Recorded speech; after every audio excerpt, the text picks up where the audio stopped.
The Canadian dream is having the freedom to do what makes you happy. I had a lot of emotions I couldn't deal with because there was no time to deal with emotions. Put everything into it, and then you lose a life. So that all has mileage on you as a doctor. That's why it's tough. If I could go back and do one thing that took me a really long time to understand and to get to would be to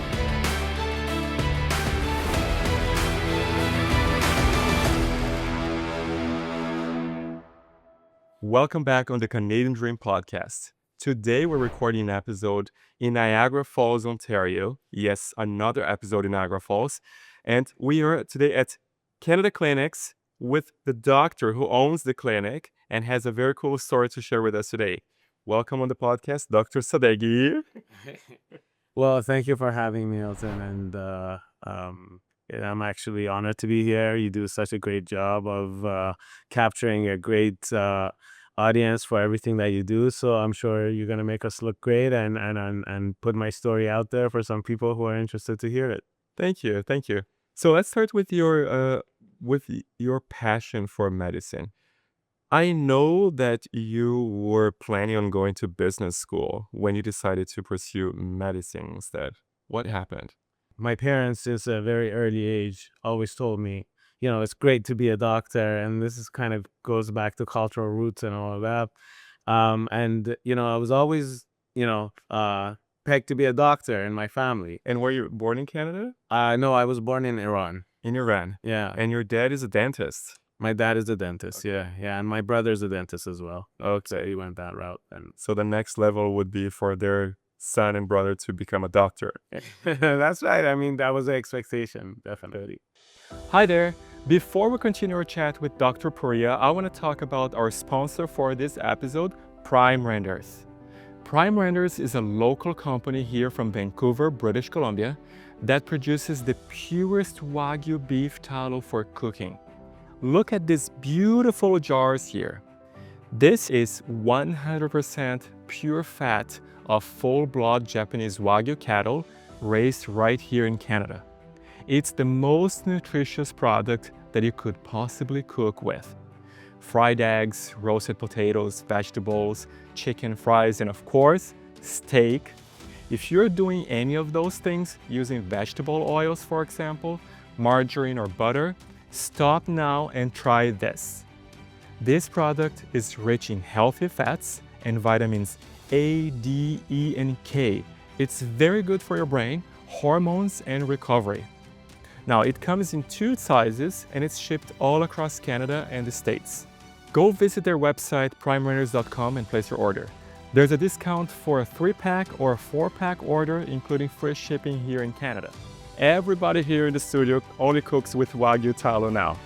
So order yours, try it out, and let me know what you think in the comments, okay? Now let's go back to our chat with the doctor.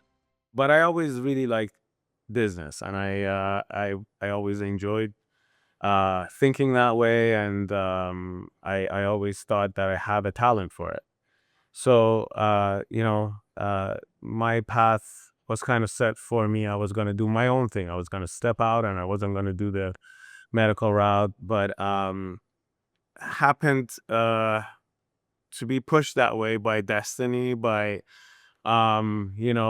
just serendipity, however you want to call it. I had an opportunity to go and try out medical school without having to put too much effort into necessarily getting into the school as you would expect for the average person to have to do.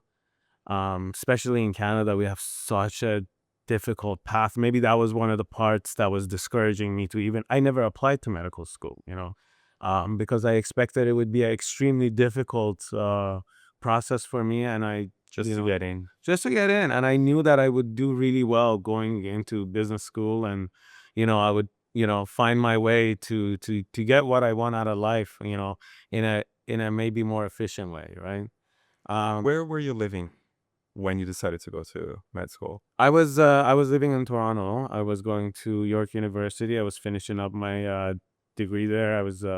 I did some kinesiology. I did some basic sciences, and I was I was deciding what is the next step, and I was going to go to business school. So what happened was I ended up going to a type of a university fair, and I ended up meeting the head of admissions for a medical school in the Caribbean, Sable University, and um, had a really good chat with them. And he followed it up with giving me an admission for the following semester next week, right? And so I could have gone for one semester, and if I wanted to come back and start, graduate business school in September, I wouldn't miss out on that. So it was sort of like a trial. So it was more like an adventure, like Yeah, it was in the middle of the Caribbean. I didn't have to like, he was, kind enough to go through all my credentials and all my my transcript that I had, because it was in my university, so my transcript was available to me. And he went through it right there, and he's like, in 2 weeks you could be sitting in a class. Wow. And try it out, because you're good enough, and after talking to you for 2 hours, Yeah. I have faith that you're going to make a good doctor. Oh. So he put that on me. He was very good at Very good at sales. persuasive. No, he was persuasive. He opened up something, an opportunity, or maybe like uh, path that I hadn't thought about at that time. And I was like, if I have that opportunity to just kind of go check this out in the middle of this paradise looking place, and if I don't like it, I still come back and do And it. the rest is history. Yeah, the rest is history in the making, hopefully, right? Yeah. So then So you went to the Caribbean. I went to the Caribbean. I went, I not knowing how difficult it'll be after to get residency, which is the main bottleneck Mm. when you come out. Let's talk about it. How is residency more difficult than actually studying, becoming a doctor? Well, it's a different difficult, and it's different for different people. So, if you if you put in your work and you really know what you want to do, and you get into medical school, into one of the top medical schools in Canada, right? Yep. And we don't have a lot of them. We have very few medical schools. It's extremely competitive. And if by the virtue of just being able to get in and secure that spot in the very, very, very, very limited spots that we have for our medical schools, you are pretty much guaranteed that you'll be able to land some kind of residency in Canada, because it's already accounted for. You got one of those very limited spots. You should be able to, and there is actual, residency spots allocated to Canadian graduates. Partnership. It's literally allocated for the Canadian, medical graduates So for you, versus the international medical. so for you studying in the Caribbean. I would be considered the international medical graduate. Uh, And so that makes it a little bit tougher to get the very limited residency allocations if you want to come to Canada. But in the States, maybe there's a different priority given to the American and the Canadian graduates, and then the international medical graduates have a little bit of a tougher time to get residency. I wasn't necessarily very informed about all of this going into it, but which might have been better for you, like looking back. yeah, but I would let it wasn't familiar. it wasn't all fully planned ahead of time for me. Then you suffered less. What's that? Then you suffered less, and you were able to Well, I did. go in with. What I did was, when I finished, it was important to me to go to California, because my family lives in California, and I wanted to finish my medical training, the residency part in California. Yeah. So that was one of the main reasons why I was okay with not really doing too much research into it before jumping into this decision of going into the Saba University, was because I knew that Saba University is widely accepted in, America, Canada, even Europe, because being a part of Netherlands, Saba Island is part of Netherlands. So your MD is really good anywhere after, and you can apply. And I always had confidence in myself that I can apply for residency and get in wherever I need to get in. And California is the most restrictive with what schools they accept, especially with the Caribbean. And so there's a very handful of them that they accept as, the schools that they accredited in the state of California. So SEBA being one of those, that's all I needed to know. I didn't really look into what the numbers are, how likely are you to land a residency spot and whatnot. And You just thought if there is a chance. well, I thought I had confidence in myself that if the chance is there, then I would be able to, Yeah. do it. Hopefully. So where did you get your residence? I got my residency in California. It was very tough though, like I didn't know that you have to do this extra step. It was called a PTAL letter that you have to get from the Medical Board of California, where they actually take a fine-tooth comb and go through every single rotation you've done, every single thing you've done since the start of medical school, and every hospital you ever stepped into. And I went to a lot of different hospitals during my rotations because I was always trying to land the best available educational rotation that we have for our school. So I moved around quite a bit. So I had to go back to all these hospitals and get them to do all this extra paperwork that they don't want to do. Yeah. They have hundreds of students that come through there, and I had to do all of that. It took a whole year, and then at the end, what they said was, well, this is great. You've done everything we've asked you to. We just need your social security number to issue the letter to you now. Yeah. And I'm going like, I don't have a social. I'm a Canadian. I don't have a social security number. So it was a catch-22. You would have to have a social security number so you can get this PTAL letter. So you can apply. So if you don't have the PTAL letter, the residency, and it was the first year that this change was happening in California. And it was kind of like a wild, wild west. Nobody knew what to do with this regulation, but you couldn't really get a residency spot without having a PTAL letter as an international medical graduate. And at the same time, you needed to have a social security number. So therefore, you needed to have the job to give them the social security number to give you this letter. So I ended up losing over a year of my life to just go get a job in a university teaching chemistry. Of all things, my least not necessarily favorite or not favorite. I wasn't really good at it, but that was the job that I could get teaching at a California university, UC Fresno, actually.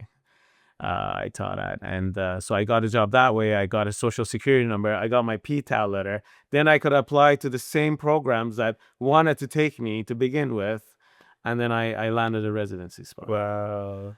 But I wasted some time doing it because of the bureaucracy. And okay, so the bureaucracy of everything that I you always have to deal with believe all. that for every crisis there is a hidden opportunity.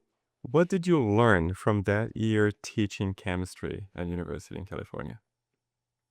Did you learn anything? Oh yes, I did. I learned to be grateful for the medical license that I hold, and to hold it at a really high esteem, and to understand, it's so difficult to it was such a difficult job to be doing that for that many students and marking the papers, and going through like the compensation, and you're looking at it and you're like, wow, this is what teachers, this is why teachers need more money. Yeah. So I did learn that that it's a difficult job, and that you have to really be passionate for teaching when you're doing that, and that because I had to go through so many extra hoops and so many different obstacles that I had to overcome to become a doctor, come back to Canada and practice medicine. It kind of changed my mindset about how important it is to do a good job, and how important it is to actually, be protective of this thing you really worked hard to accomplish for yourself. So yeah, so I did learn a lot of things from You did. And tell me, what goes through someone's mind when you're graduating in medicine and you realize, wow, I thought everything was so hard to get to this point. Let's say you got your residency, you finished your residency. That's actually when the real work begins. That's right. Until then, you're only studying. Well, somebody's always there to hold your hand whenever you need help. Yeah, so And how do you feel being at that point? Okay, so for the past, say, 6 years or 8 years, I've been preparing. It's been so hard, and there's so many things I have had to sacrifice. And now I'm about to begin the new journey where I'm gonna have to keep sacrificing yeah, and forever, for maybe 20, 30, 40 years. different sacrifices. How does it feel Yeah. at that point? Um, I have to put myself back there because I wasn't too far long ago. Plus, you have a student loan. Yeah, that's what I was gonna tell you. I had about $280,000 of US dollars in student loan debt from medicine. So, in that, I'll tell you how it feels in that 1.5 years when I was waiting to get a residency spot. So I know that I made it. It felt like I'm done with if I don't, like, this one-way street. Like, I have to become a doctor now.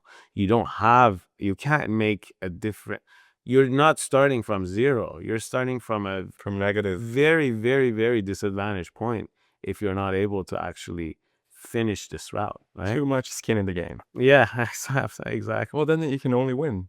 Well, you have all the motivation you need Yeah. that to help you win. Yeah, and but then, if you keep going at that speed, at some point you will burn out, right? Especially, residency is very tough. So who was there to support you? My wife was there to support me. My parents were every step of the way supporting me. Like, everybody, my family and my wife, they really made it easier for me. And what is the most difficult component of that experience? Is it, for example, the long hours at work? Is it having to study constantly, read, and memorize things? Is it the responsibility that keeps growing and growing? You have people's lives in your hands, and nobody comes to the doctor with a good story to share, right? They don't come with Hopefully they leave with a good story, but yeah. but usually it's, oh, I come here with bad Come news. in with a complaint. No, you sold. That's how we start our note. Yeah. What is the patient's complaint? So your first thing, that your chief complaint, that is the first thing we want to know as the doctors. This is how you're trained. The chief complaint. So everyone's coming with a complaint. Yeah. No one's coming to tell you I had a great day. So you're absolutely right. And you touched on all of them, So which one is the one that really personally to you really bothered you the most? I think it was the lack of inability to have balance, in your life, because you're working so hard and you have so much, all these pressures. So there is a reason, you have to go through this intense pressure to build you for this job, because it's not an easy job. Yeah. You're dealing with things that are life and death to people that are coming to see you at 10-minute bits at a time. Okay, so you have to be a really, really tough person to deal with the most, maybe at a walk-in clinic it's a little bit different, but for a family doctor, people are coming to see you because there's a big disturbance to their life most of the time. Okay. And the unfortunate thing about the business side of it is that you only have 10 minutes to deal with it. So that's a lot of pressure for you as a physician, if it's important for you to do a good job, because then there's a bunch of people sitting here who are going to give you a tough time for the rest of the day because they had to sit extra 10, 15, 20 minutes because now you're behind because you were trying to do a good job, you know. And it's a very, very high pressure job, so you have to be tough, yeah, and to come in day out, do it over and over and over and over and over again. So the training has to toughen you up for the job. But I think whether it's the job or whether it's the training for the job, whatever component of it you're going through, there has to be a space and encouragement for balance. And How did you find it? well, for me, I didn't. You haven't found Well, no, I do now because I'm in control. But when I'm not in control of my residency, I just did it. I had anxiety. I had I didn't have a good time. I had a lot of emotions I couldn't deal with because there was no time to deal with emotions. I had physical issues that I didn't have time to deal with. I just had to get it done. It was just like, T minus 12 months, T minus 10 months. We guys are just done with it. It's so common to see doctors that actually have bad habits such as smoking. Is it? Or using other substances? So maybe. Is that why? Do you see that a lot? I don't know if we see that a lot. I think it's probably the same as the rest of the population. You're just shocked when you see it. When you see a doctor smoking a cigarette. Well, yeah, there's a certain percentage of the doctors that deal with their stress because they don't have, regardless of their, training, there's still a lot more pressure on them every day. So that's how that's their outlet, maybe, as long as it's, they very well understand what they're doing to their health. And, I think that if one of them does something like that, then And I guess they know how to deal with it themselves. So yeah, it's for example, in my field, I own a video production company. yeah. When you go to film school, for example, or when you study so many things like marketing or photography or media, you learn a lot about the craft, but nobody teaches you the business side, or most of the time you don't. And with medicine, I would assume that you learn a lot about the health of your patients, but not about how to deal with your emotions and your personal life. That's the whole To find point. out. You don't have the balance, right? And So you're always giving to, you're not, just because you can keep your composure in an emergency situation doesn't mean you're able to deal with your own internal emotions and turmoil with the same degree of proficiency at all times, right? So then you don't deal with that because you have to deal with, maybe like if you're an emergency doctor, okay, that works 4 or 5. I mean, I remember I was considering being an emergency doctor, and until I did it as a because there's a pathway from family medicine into emergency medicine, and a lot of people do that. And I was actually considering that. I think it was my second year of residency. I was considering that, and then I started doing the work as a senior resident and being in charge of the department, and there's traumas happening. The ER. The ER, yeah. And then you're at the end of a 12-hour shift, you saved some lives and you needed help with some other stuff, and so much had happened that it would be enough for a average Joe for their lifetime, but it was just one shift. So how many times do you do that over and over and over and over again? It has some mileage on you. And then you have to build thick skin. Yeah. And then there's also but then you also have to have empathy, right? Yeah. So so it's the balance. It's always a balancing. Is residency more or less like Grey's Anatomy, or is that not at all like is that show too far? It's not at all. I don't really I never watched too much of that show, but I know that every time anyone from the profession watches a show like that, it's just oh my god, what is this? Yeah, It was pretty good. I binge watched it. I think I watched 6 or 7 seasons. Yeah. But tell me, They're like dreamy. can you remember one of the worst or most shocking or most traumatic episodes that you experienced in ER? In the ER? Yeah. Yeah. I don't like talking about it. Oh, then I want to hear. No, that's okay. It was a death of a child. Mm. Yeah. Okay, now I don't like it. Yeah. That's I right. think everybody who But once you know you what? It needs to be talked about because you do that. You put everything into it. Staff of like 20 people put everything into it, and then you lose a life, child, adult, whoever. There's a family that falls apart in front of you, like once a day, twice a day, who knows, right? So that's hard, right? So that all has mileage on you as a doctor, and yeah, that's why it's tough, right? And so yeah, it was a 3-year-old that was getting dropped off at daycare, and grandparent turn around to get something out of the car. Kid runs into the street, gets hit, airlifted, and dies. didn't survive. 3 years old. And I think there was a family. Like the hardest part was the family of like 10 people that are just destroyed. Right?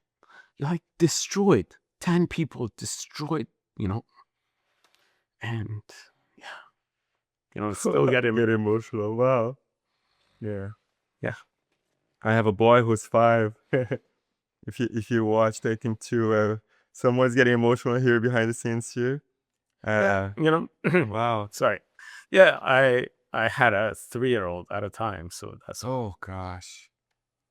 Yeah. Wow. Okay, what was the happiest? Why did you do that? What was the happiest day you had in an ER? Tell me about the lives you were able to save. Yeah, there was a lot of lives saved. There was a lot of lives saved. There was a lot of kids saved. There was kids that show up with. There was. I'll tell you another really funny story from ER. You learn you never run in the hospital, because running as a professional like nurse or physician, running in the hospital, just panic, right?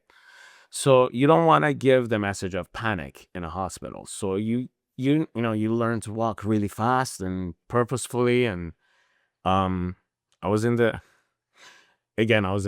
emergency department, and I see 2 nurses running fast, booking it down the ward. And I think it was my first year as a resident, so I was very gung-ho about wanting to do everything and excited about being there. So I see this, and I'm like, this is gotta be good. This is gonna be good. So I grab my stethoscope and I run after them, and they leave the hospital and go into the parking lot. And you know what's happening? Someone's giving birth in their car. They made it to the parking lot. They didn't make it inside the emergency department. The baby's like coming out, and so I grabbed that baby, and we put, we kind of delivered that baby in the car, in the front seat of the car, in the parking lot of the emergency department. And we didn't have the right tools with us, so we had all these tiny clamps that when the baby's born, after a while you have to clamp the umbilical cord. Yeah. So we didn't have a right size clamp. We had these tiny ones, and everyone had like all the medical students, the residents, whoever showed up had 1 or 2 of these small ones in their pocket. So we just had like 10 of those going around. Yeah, it was an adventure, and baby was fine, and everybody kept visiting that. That was the most popular baby in the hospital for that. And how is the there's so many questions I want to ask you. Well, how is the relationship between or amongst doctors and between doctors and nurses? Um, I'm not talking about affairs. Not that Not kind the of juicy relationship. stuff. Work relationship. Yeah, I think they're people, right? So people have different layers of relationship, and I think there's a hierarchy, and the hierarchy has to be understood because it's a big organization. In a hospital, you're working as one unit, right? That's what the message is, that we have to be working as one unit to be saving lives. It's too important to let personal emotions or small things get in the way of patient care. Patient care always comes first.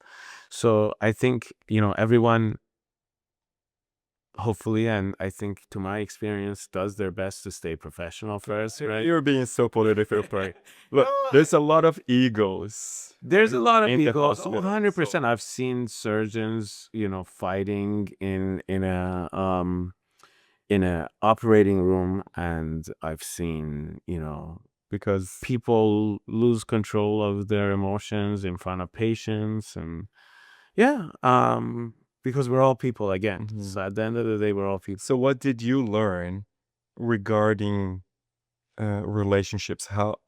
How did you learn, or what worked for you to learn to navigate these environments? I think I learned that, no matter what, regardless of your hierarchy or whatever the belief of this hierarchy is, that how it should be, everyone has very valid input when it comes to patient care. And I don't care if you're the PSW or the RPN or the RN or the nurse practitioner or the doctor or the specialist or the pharmacist or whatever. Everyone has a valid point. And you, as the main doctor, if you're the hospitalist or whatever, you gotta have the people skills to be able to listen to everyone, and the critical thinking skills to think for yourself in the end and make the right decisions for that patient in that you know point of time.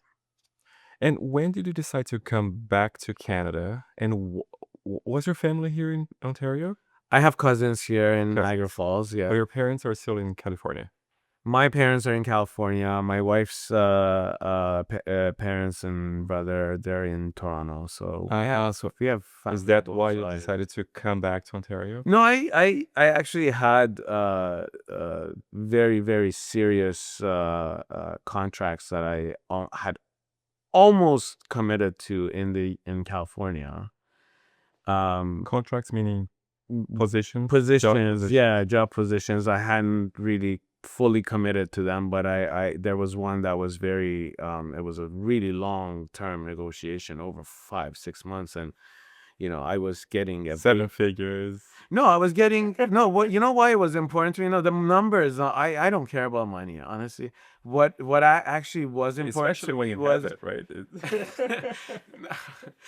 let's not let's not get into that too much. But what was important to me for that was that there was this very successful physician, and he was giving me a part of a very respectable part of his practice that he had worked for many years to build to that point.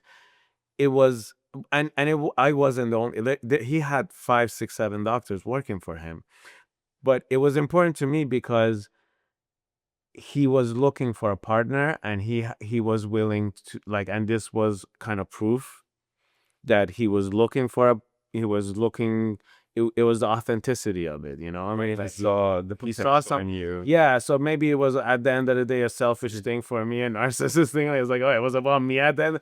No, I think it was just like his genuineness of like wanting to, it just came across as genuine. I want you in this practice, and here I'm putting my signature where my mouth is. Here's a contract that you wouldn't, nobody in their right mind would say no to, which I did. And yet you decided to leave. Yeah, I did. But it was How was that decision for you? it was tough. It was a tough time. It was a tough time politically in US as well. I think it was 2016 or 2014? it was like towards 2016, I think it was, yeah. So it was 2015 when we were deciding to, and it was post Obama time, right? Or it was the Obama transition time, and I don't know. I think there was a different There was a lot of different thoughts, but I just had this intuition. I had this sense about the potential I would be able to unlock in Canada because it's the path less traveled, and it is very starving for innovation.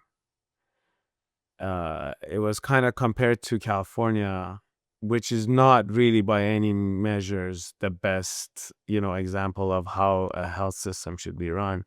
But it was still way behind in terms of innovation and, the potentials you can get to. And when you thought about it in terms of, business, but at the same time, because of that, there was such a opportunity to do business, to do things innovatively, and be successful because there's a lot of big corporations doing that in California. So here I'm not competing. Here everyone is given the chance to have that small business and then build it up if they wish to, or if they want to keep it the way that it is. So when you came to Canada, did you already have in mind to start this? I came here, I didn't work for anybody for one day. I started my own practice day one, yeah. How long did it take from when you moved to when you opened the clinic? This clinic? Yeah. 6 years. Wow. Yeah. Okay, so where were you before? I was in a couple of different places. I With was your own renting, run your own usually, practice? yeah, my own practice, renting, doing the same thing as everyone else, really. Just trying to minimize overhead, make money, pay off the student loans, take the shackles off, You paid off completely? Oh, it's all paid off, yes. And I had some debt to my parents, which is paid off, and Oh, nice. yeah, now I have a lot of debt because of this clinic, but but it's different. But yeah, I did pay off my student loans, and really that's when I felt bold enough to start venturing into business and buying, things. And Were you in Toronto before, or did you come straight? no, I was straight Niagara Falls. Yeah. Okay, so you have been in the city for a few years. I have been, yeah, I've been here for a few years. Okay, who has been your greatest supporter outside of course, your wife? Um, Did you get any business partners or with no.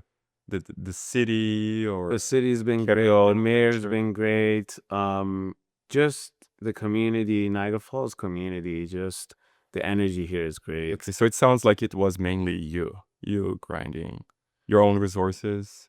I don't know. I think it was a collective. It's a collective energy of everyone that I've met along the way, helping me. I think when I started working on this building, the city of Niagara Falls was as supportive as possible, and mayor got involved, and he was extremely supportive, and the University of Niagara Falls here, University of Niagara Falls, Canada, came here, and it turns out that they're part of Gus Universities, which is also the mothership that Seba University operates under. So I'm considered an alumni of them. So it all came together, and they're just down the street. So I think it was serendipity. Like I was just meant to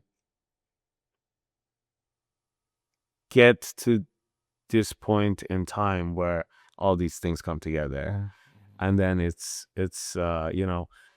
What if something comes out of it, yes, it is up to me to make something out of it. But all the right things, all the right ingredients are there for What was your vision for this space? And now tell me in a 20-second commercial, what is in this space? How big is it, and who works here? How many people come here on a weekly basis? So this was a little bit more than 20 seconds, please.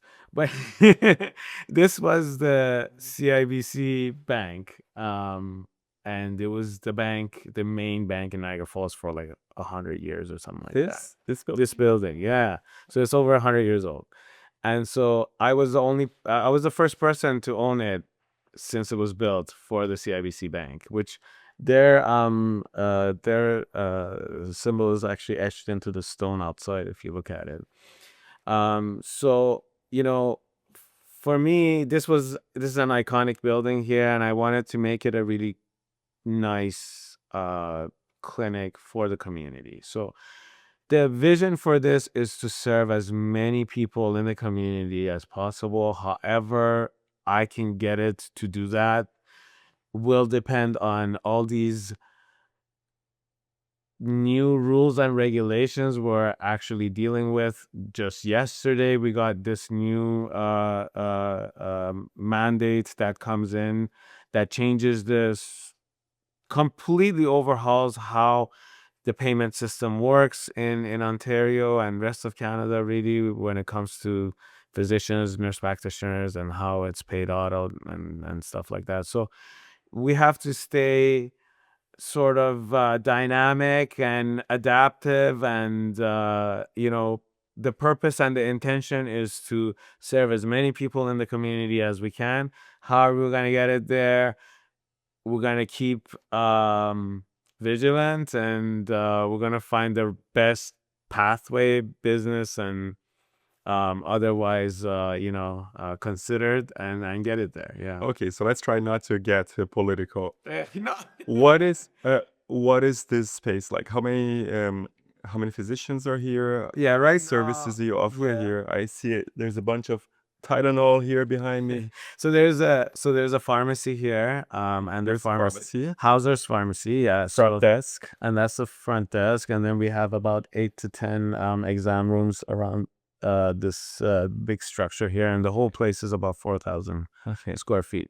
And you also have some space upstairs? Yeah, I have some space on the other side, which now I'm working with someone who's bringing in her company, which is a very, very cool concept that she does. And Is it related to health? yeah, it's health and wellness, and with a certain concentration on women, and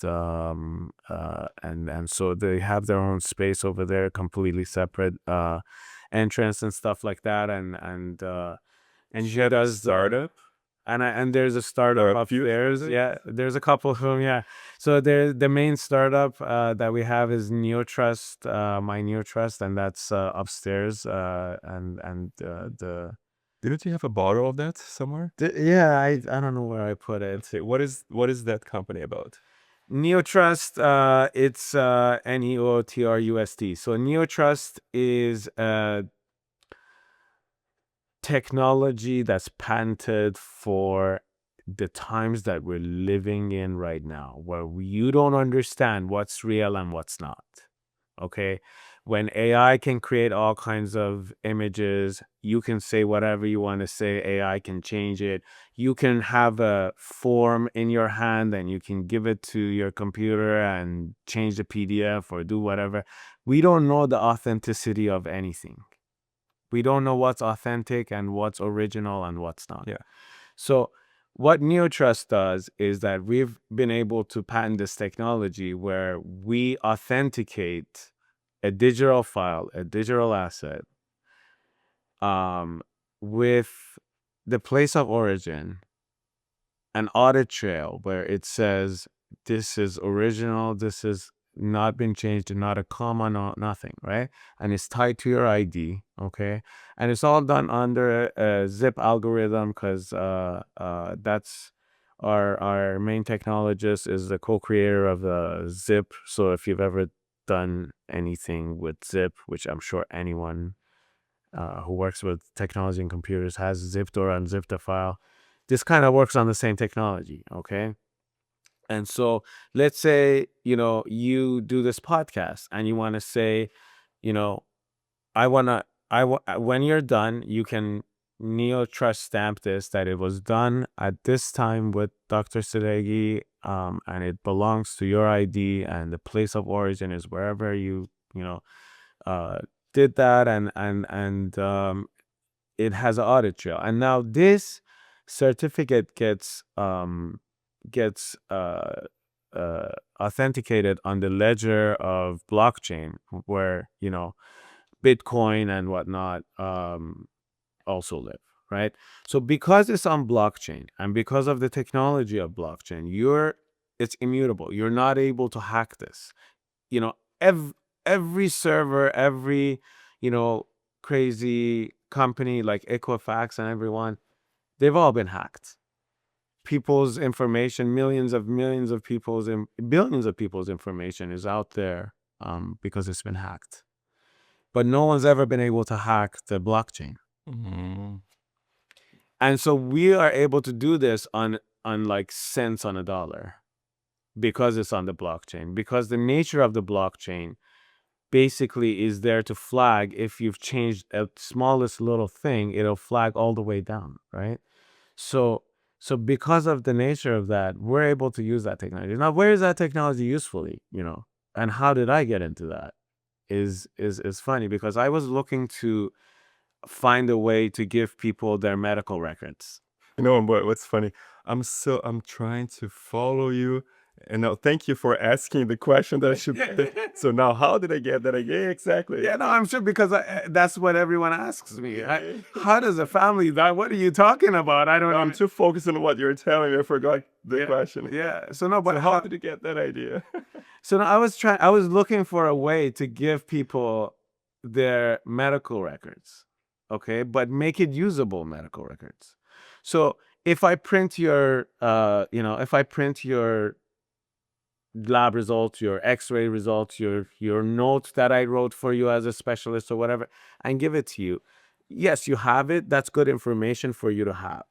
Are you able to go to France or Italy or whatever and use that information? Are you able to go to another doctor and say, hey, take this and tell me what you think based on this information? No, because there's liability involved, because they can't verify that that's original information. So with this, they would be. With this, yes, because it's tied to your ID and it says that it's never been changed and it originated from my office or the hospital or the lab or the imaging center. And you started this company here? This was a company that came here from US, and I invested in them, and I became more and more involved, and they loved my ideas, and I now have a really big stake in it. Yeah. Oh, nice. Yeah. What you're so business savvy. What else do you have? Well, I worked with Going on. AI. I started, AI is everywhere now. Artificial intelligence is, I just put a comment on LinkedIn today. And out of the 4 comments, 2 were ChatGPT generated. I read it, I can tell, because and I'm working in AI and I use ChatGPT all the time. And I can see people are even writing comments. Well, they want to write a comment, they put it in ChatGPT, and then they copy paste it onto that. So AI is everywhere, and it's really going to be a big part of everything that we do. Yeah. But there's also a big hurdle with physicians and technology. They really don't like it. But what are the cons of using AI? Well, there's definitely some. If the technology is making you slower than you can actually be, if the technology is forcing you to step out of this assembly line that has been kind of placed for you in your practice, and you have to stick to this one way of doing it because that's all you know. Yeah, well, that's going to not serve you well, because now you're doing, but there is so many good ways to apply AI, and because AI, the best part of AI is the automation part of it. Yeah. Okay. And automation is not always AI, right? You can automate things, and most of the time it's not artificial intelligence. You've just automated things. Okay. But in my opinion, at least in healthcare, the best part of artificial intelligence is the automation of things. So I don't have to keep doing the repetitive, mindless tasks that I'm forced to do as a doctor. So I can use my creative side and actually supervise and not do so much admin work and feel more satisfied in what I do. Okay. So that's what, to me, really my mission is to bring that joy into medicine for my colleagues. And I don't think that I need to do that for them, for the fact that it's going to be a very lucrative business. I don't think so. I don't think there's just that big of a market for it. But I just think that it's something that is necessary for medicine. It just has to happen. Just give me an example, or maybe a few examples of how you would use AI if there were no regulations. If you could just, There isn't much regulations. but if you could just implement as much AI Yeah. as you could in your clinic, for example, how would you implement it? I would do it. I'll make it so simple for you. If I can walk into a room Yeah. and do what I need to do and talk to my patient and walk out, and everything that I said I'm going to do for you while I looked at you in the eye and I did my exam and walk out, and the rest of it is automated and I just have to say okay, review okay, one button, that's what I would like to do. So that So, for example, what would so that for example, writing it would down? be writing down our encounter. Mhm. It would be the referral that I said I'm going to send for you. It would be the medication that I told you to take and how to take it, and all of that. All of that stuff would just automatically be done, and I won't have to go sit at a computer and now waste half of my day entering data into a computer. So it would be someone listening, transcribing, Well, yeah, which we have. transcribing your conversation. Yeah, it would be the scribe, which we have very good technology for it now. And I use that all the time. But it would be making a lot of improvements to that. It would also be, the tools that we use. I'm going to listen to your heart. I'm going to listen to your lungs. I'm going to look at your eardrum. I'm going to look in your throat. I'm going to look in your nose. I'm going to examine your skin, whatever it is that your ailment. You're making me think about everything that I need to ask the doctor to do. So Yeah, there's all of those things that I do, I have to go sit at a computer and describe what I did and what I saw and what I think about it. Yeah. But if AI could actually capture that for me, because I have digital tools that I listen to your heart with, or I have a digital, otoscope that I look in your ear with, and things like that, then I don't have to. A picture is a million times better than my 4-second description of what I saw in your ear. Yeah. And then later on, I can go, come and see me 2 years with the same ear problem. Now I can take a picture and compare the two pictures and have a much better, point of reference than Trying to remember. yeah. Oh, I wrote this. If I'm good and I actually write what I really saw, Yeah. then I gotta go and I'm like, I wrote this. What did I mean by this exactly? And what does it compare to this image? That Or I if it just was wrote? another doctor who wrote Exactly. that, what is that? Even exact. No, I love it. Yeah, speaking of patients, um, what are the most annoying things that patients do or say when they come to see a doctor? If let's You do trying to get me in trouble?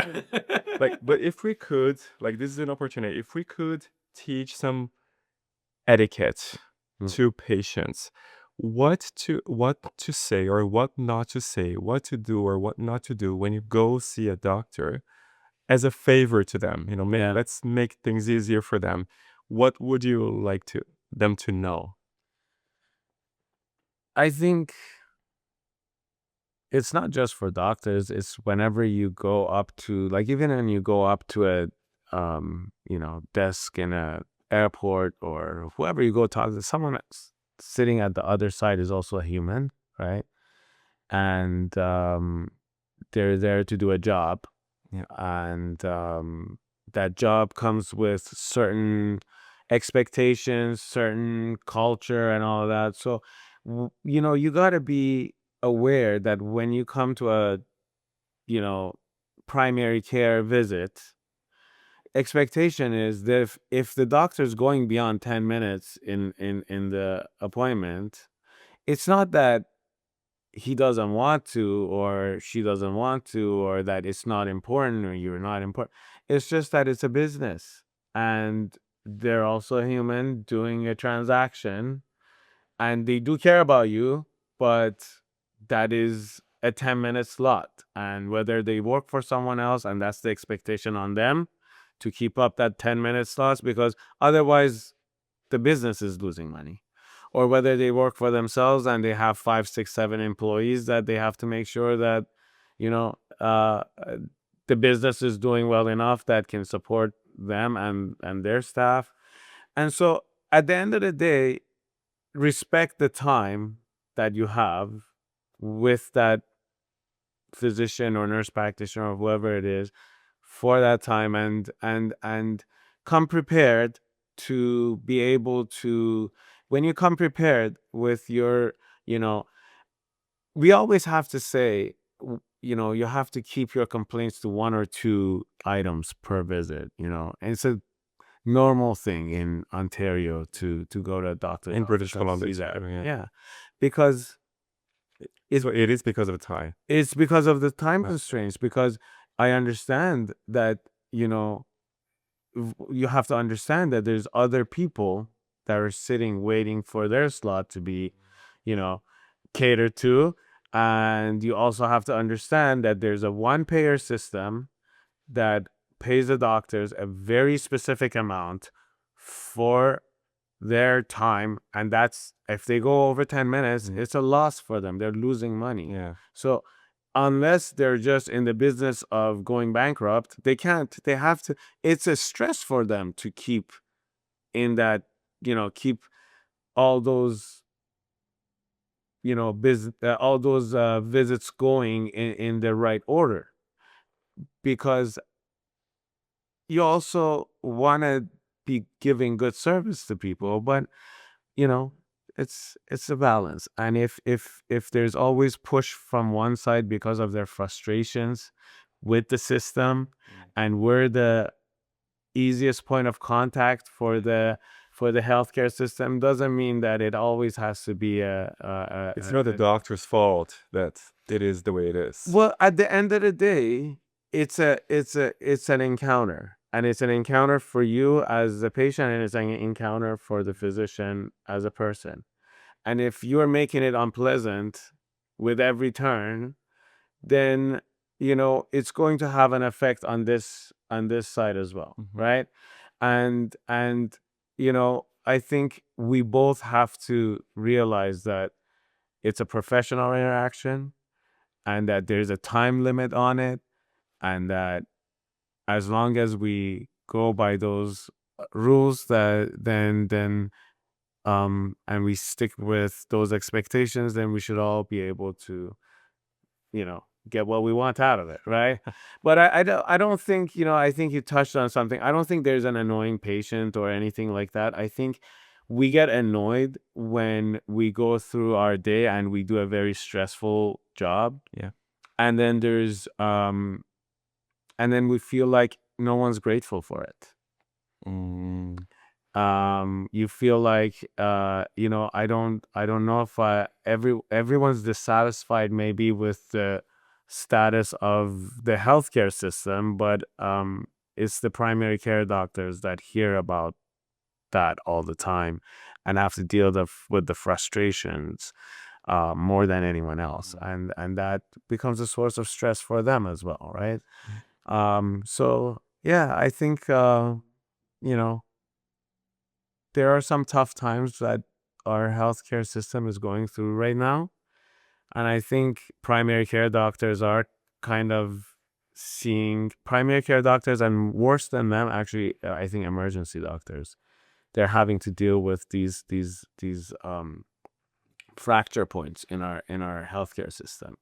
But this is why I got pushed into artificial intelligence in healthcare, because I think that we can seal those cracks and we can fix all of these things with artificial intelligence. Because if I can walk into that encounter with you, and I can look at you in the eye for 5 to 10 minutes, and I can actually listen and address everything you said, and walk out and go to another encounter and do that, and I don't have all that administrative stuff in between, then you're much happier, you are listened to, and then you get the funny thing about artificial intelligence is that it'll be able to take all of that information and cater it to you as the patient and give an output to you. Hey, in your encounter today, you talked about A, B, C, and D.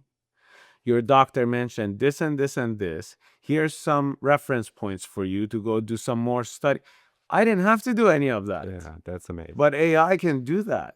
And so that's why I think, I'm so much better off putting my efforts into The encounter encounter itself and the human interaction rather than all those administrative and descriptive data management that we have to do as a part of the encounter. Great. Thank you for the explanation. Yeah. We're going to wrap up soon. I have two more questions. One is, this podcast is called Canadian Dream. So what does your Canadian dream look like nowadays? Nowadays, Yeah. not as the 51st state, I'll tell you that. The Canadian dream, I think, is the Canadian dream is having the freedom to live in a supported community that and having the freedom to do what makes you happy. I think that's the Canadian dream. Are you happy with your wife and 2 or 3 kids? I have 3 kids. Three yes. kids. I couldn't be happier with my family life, with my professional life, and with with the way things are. Yeah. So say hi to the wife and the 3 kids, telling their names, looking at that camera over there. Back camera over there. Yeah, so they can see it on YouTube. Oh yeah. Aina, Sabella, Sienna, and Sebastian, I love you guys, and thank you for always supporting me and being there for me. Oh, great. My last question. If you could go back in time, what would you have done differently or better? That's a tough question to That's why it's the last to one. end with. Yeah, that's why you saved it for last. If I could go back and do one thing that it took me a really long time to understand and to get to, would be to start meditating and exercise mindfulness at a young age.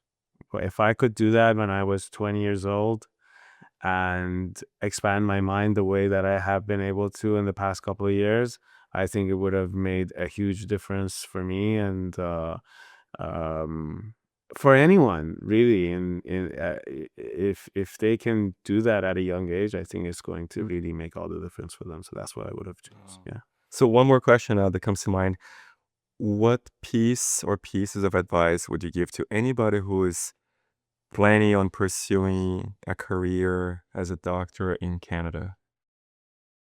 I would say that, you have to be mindful of all of the challenges that will be in your way to get to there, and the challenges that will remain as part of the job. You have to understand that you have to remain a high achieving person for as long as you practice, because it's a very tasking sort of responsibility that you're taking on, dealing with people's lives. And if you're ready for that, it's an amazing, if it gives you joy, it's an amazing life to live, right? But if you're just getting in this practice of medicine for the money of it, there's better ways to make money, so Bitcoin. yeah, Bitcoin for Blockchain. sure. Yeah. Well, you might be you're not too late for Bitcoin still. Yeah, exactly. So there's other ways to so it's a decision that has to come from the heart. So that's what I have for them. Great. Thank you. And thank you for speaking from your heart today. Thank you. Thank you for watching this episode on YouTube or for listening to it on Spotify or Apple Podcasts. Remember to share it if you think anybody else would like to listen to our conversation that happened today. Also, if you haven't subscribed yet, that's very, very cool for us if you can subscribe. But I also would like to see your comments. What do you have to say after listening to what we just talked about. Thank you so much, and I'll see you on the next episode.